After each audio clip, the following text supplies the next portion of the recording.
Welcome to Gujarat રસોઈ। આજે આપણે ટ્રાય કરીશું દાળ ભાત। સૌથી પહેલાં દાળને અને સિંગને મિક્સ કરીને કલાક સુધી પલળવા દેવાની છે। જો દાળ અહીંયા આપણી સરસ પલળી ગઈ છે, હવે તેને આપણે ઢાંકી દેવાની છે।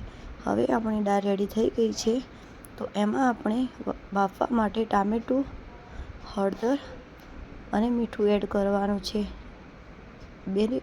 મિક્સ કર્યા પછી 2 વિસલ સુધી થવા દેવાનું છે। 2 વિસલ થઈ ગઈ છે। હવે આપણી દાળ પરફેક્ટ છે વઘાર માટે।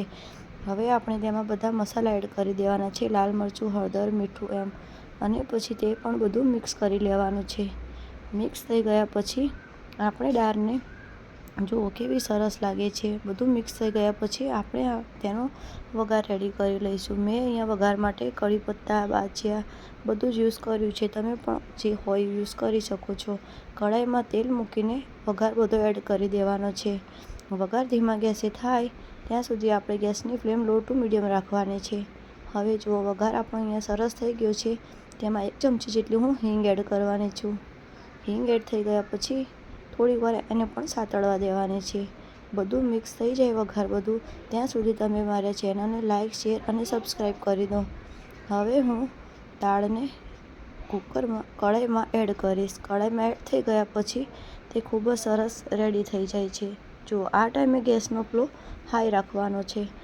હવે તેમાં હું 2 કટકા ગોળનો એડ કરવાની છું, કારણ કે ગોળથી દાળ ખાટી મીઠી બને છે, અને અમે ગુજરાતી દરેક સબ્જીમાં દાળ, ગોળ બધું જ એડ કરીએ છીએ, કારણ કે અમને તો ખાટું મીઠું ખાવાનું ખૂબ જ ભાવે છે।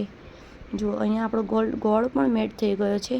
હવે આપણે તેમાં જો કઢી પત્તા એડ કરીશું। કઢી પત્તા એડ થઈ ગયા પછી કેવી સરસ લાગે છે આપણી દાળ। બધું એડ થઈ ગયા પછી ગેસની ફ્લો આપણે સ્લો જ રાખવાની છે। હવે તેમાં હું લીંબુ એડ કરવાની છું।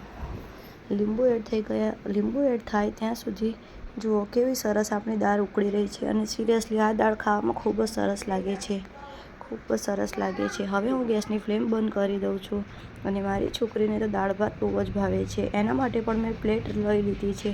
ચલો આપણે સુખુને ટ્રાય કરાવીએ। સુખુ, ચલો ટ્રાય કરીને કહો મમ્મીની દાળ ભાત કેવા બન્યા છે। મારી મમ્મીની ચેનલ લાઇક, શેર અને સબસ્ક્રાઈબ કરો। Thank you for watching more.